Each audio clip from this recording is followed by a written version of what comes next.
These 17 new laws are exactly why Florida's the best state in the country. And no, they're not your typical tax tweaks or boring technical stuff that nobody cares about.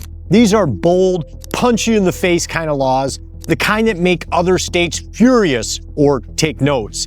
Some of them are straight up common sense, others are gonna send the media into a meltdown, and maybe you as well. Either way, if you live in Florida or you're thinking about it, you need to see what just changed. In this video, I'll show you how these laws flip the script on protesters, weather manipulators, and the people sneaking chemicals into your food and drinking water. Let's jump in. All right, just to be clear, some of these laws kicked in on July 1st and a few passed last year, but I've been living here in Florida for 2 years now, and I wanted to round up the best ones we've got since I moved here.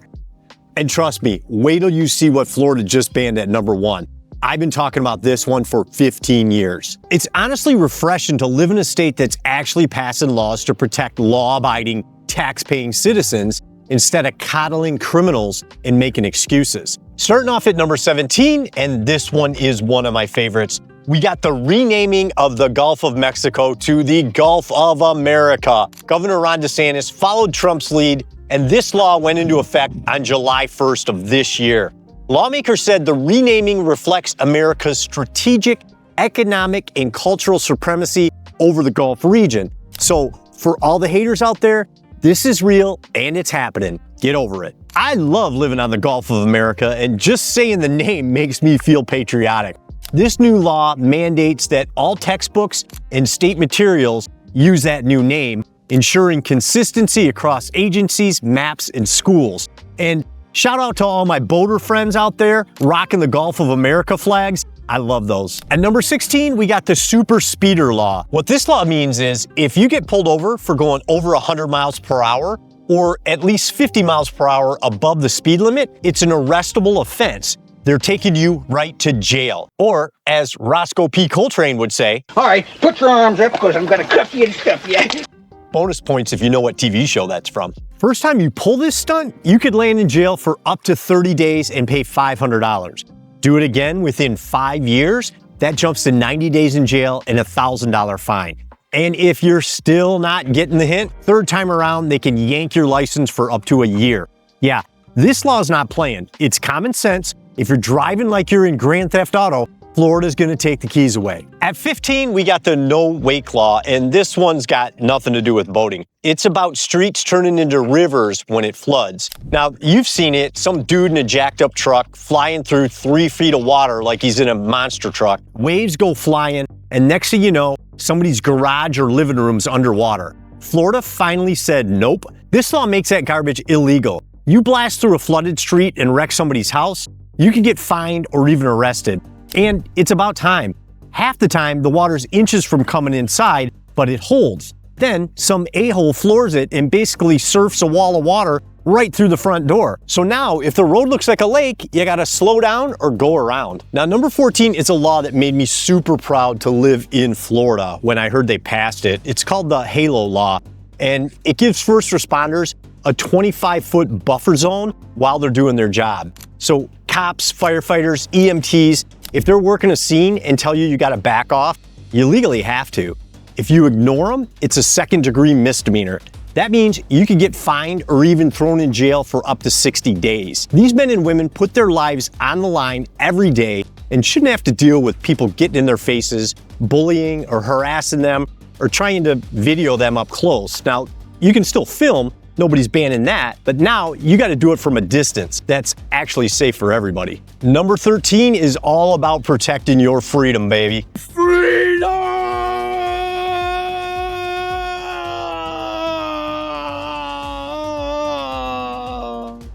The Boater Freedom Act doesn't just stop local governments from banning where you can anchor, it also blocks cops from pulling you over for no reason.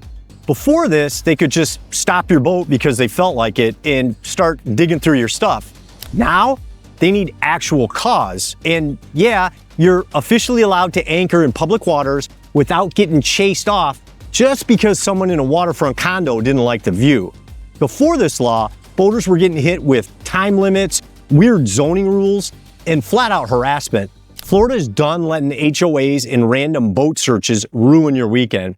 This is your boat, your rights, your freedom. Now, number 12, I'll be honest, I didn't see this one coming, but I think it's an awesome idea. It's called the Education in Correctional Facilities for Licensed Professions Act. Probably could have come up with a better name. Now, we all know Florida's tough on crime, which is great, but this law takes rehab seriously too. Inmates can now earn real licenses for jobs like plumbing, HVAC, barbering, and electrical work while still behind bars. Before, they could take classes, but none of it counted when they got out. Now, it actually leads to a job in the real world. That's smart. People screw up, but locking somebody up for 5 years and not preparing them to go to work after is a failure too. I love that Florida's given people a shot to turn things around and help them help themselves. Florida got this one right. Great job. Number 11 is another big reason I love Florida. They pass laws down here that just make sense. Did you know if you don't live in Florida, your state might actually allow meat to be grown in a lab? That's nasty. Lab-grown meat is exactly what it sounds like. Meat made from animal cells in a petri dish instead of an actual animal. Yeah, no thanks. But here's what our governor, Uncle Ronnie D, had to say about it. Take your fake lab-grown meat elsewhere. We're not doing that in the state of Florida. So you guessed it, number 11 is banning lab-grown meat in Florida. The state's protecting traditional agriculture and standing up for ranchers and real food. Florida ranks 9th in the country for beef production. So yeah, it actually matters when the state says no to fake meat. You want to eat sci-fi meat?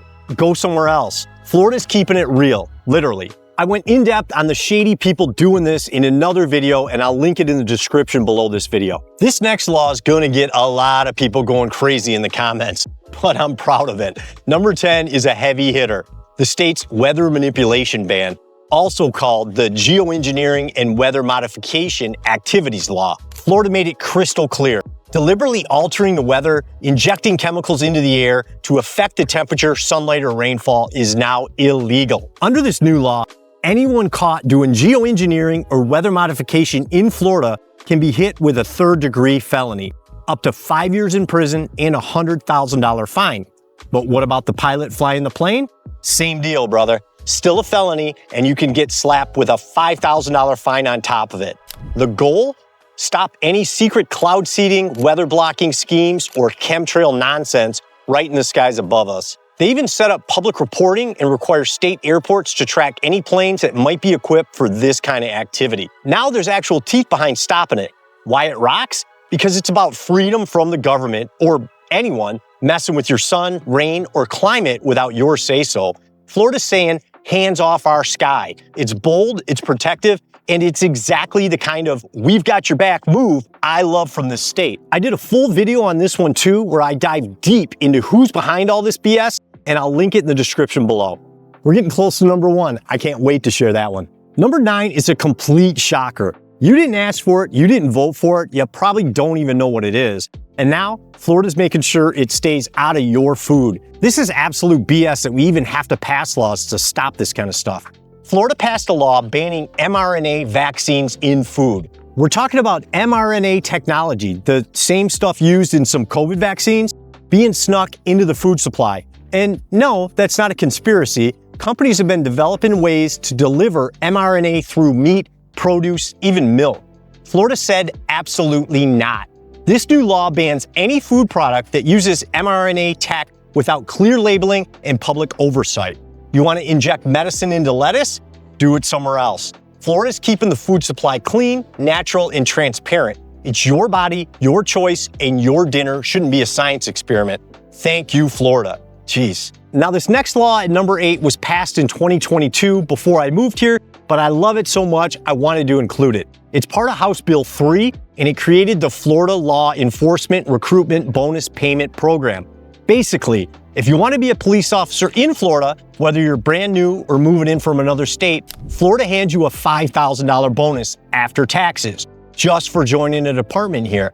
No strings, no games, just a giant welcome mat that says, we support our police. And since this kicked off in 2022, over 7,800 officers have signed on, including more than 900 from out of state. That's huge. While other states are busy chanting, defund the police, Florida said, nah, we're doing the opposite. We back the blue and we want the best. If you're a good cop, tired of the nonsense up north, come on down. Florida's got your back. Number 7 is all about no more sanctuary cities, and Florida's taking it seriously. The state passed a law that forces every county, city, and sheriff to work directly with ICE. No more hiding behind local rules or pretending you didn't get the memo. If you're an illegal alien and you get arrested here, Florida's gonna make sure ICE knows about it and hand you over. Local jails now have to hold and transfer detainees when the feds ask. And if they refuse, they can get slapped with daily fines or even see their elected officials removed from office. And get this, Florida even turned an island in the Everglades into a detention center nicknamed Alligator Alcatraz. It's remote, surrounded by swamp, and designed to hold illegal aliens before deportation. That's not a joke, it's real, and it's working. It's estimated the Biden administration has illegally let in around 25 million unvetted illegals for what many believes is one reason: to build a voter base and win elections. Florida said, not here. No sanctuary cities, no federal freeloading. If you break the law in Florida and you're not supposed to be here, you're not staying here. Plain and simple. Now, number 6 has actually been on the books since 1951, but DeSantis has recently been cracking down, making sure it's enforced at demonstrations. You're gonna love this one. In California, take notes. Florida has an anti-mask rule, which basically says if you're over 16 and cover your face to hide identity at a protest or public gathering, it's illegal, especially if the goal is to intimidate, harass, or break the law. You're gonna be arrested. This hits right at the heart of anonymous mobs. Florida's not banning peaceful protests, but it's saying if you're showing up to tear stuff up, fight cops, burn cars, or rob businesses, you better show your face. Covering your face to hurt or disrupt, that's criminal. And it's clear, we back free speech, but not violence hiding behind a mask. Number 5 is an older law too, but it's been all over the news lately, so I wanted to include it. This one shows how serious Florida is at protecting its law-abiding citizens. It went into effect in 2021 in response to the George Floyd riots, where rioters were burning down cities and terrorizing communities. This one's huge, especially when you see what's happening in places like California. Violent mobs stop traffic, surround cars, bang on windows, and drivers are sitting ducks. You move, you get charged. You stay, you might get killed. Florida said, nope, that's not happening here.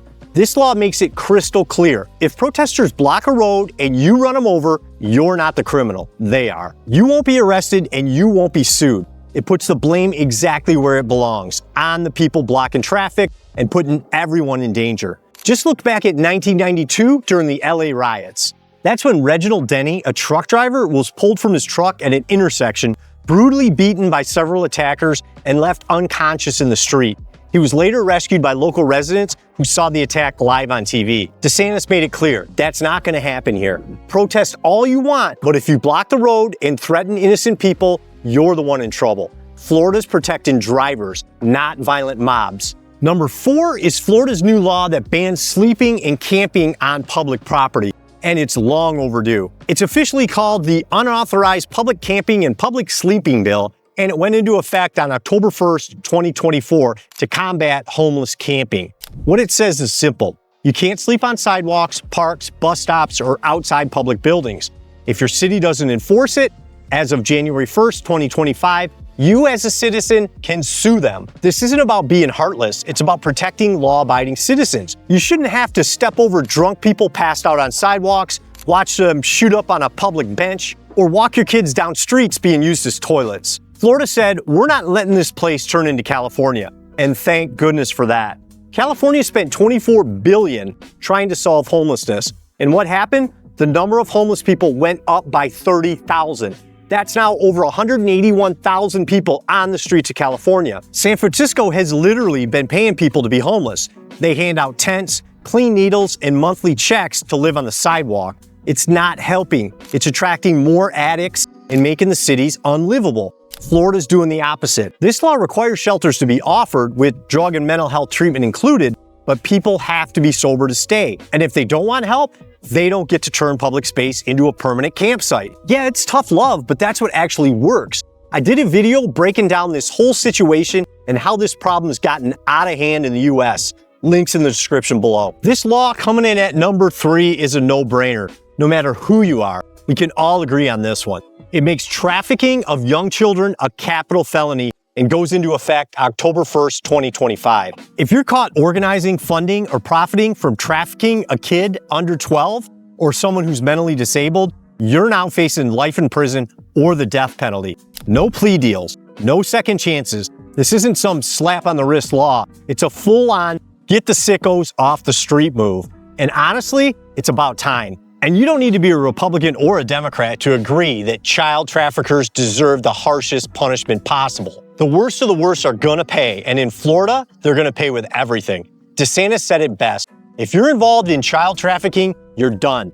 That's the kind of law that makes you proud to live here. Coming in at number 2 is Florida's anti-squatting law, and it's one of the best property right wins I've ever seen. Last year, Florida passed a law that let homeowners kick out squatters without waiting months for an eviction.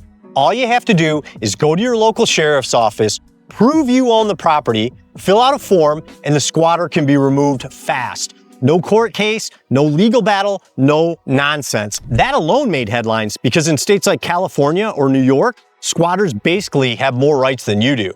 But this year, Florida expanded that same protection to commercial properties and hotels. So if somebody tries to illegally take over your restaurant, office space, or even hotel room, you can now use the same fast-track process to boot them out. You don't need to beg a judge or hire a pricey attorney. You just prove it's yours, and law enforcement handles it. DeSantis made it clear. In Florida, if you don't own it, you don't live in it. Period. That's how it should be. And number 1 is hands down my favorite, and I'm so excited to share this one. This is the thing I've been screaming about for the last 15 years. Florida just became the second state to ban fluoride in the drinking water, and I couldn't be happier. This is something they've been dumping in our water since the 1940s, supposedly to help your teeth. But let's be real. Why are we being forced to drink a chemical we never asked for, didn't vote on, and can't opt out of? This is mass medication without consent, and a bunch of European countries banned it or never even started for that exact reason. They say medicating an entire population with no dosage control and no individual choice goes against basic medical ethics. And they're right. And here's the part they never tell you. Fluoride is a neurotoxin. It's not some natural vitamin. It's a waste product for making fertilizer. Years ago, fertilizer plants had to treat it like hazardous waste and pay big money to dispose of it. Then, someone had the genius idea to spin it as good for your teeth. And suddenly, they weren't paying to get rid of it. They were getting paid to dump it into the public water supply.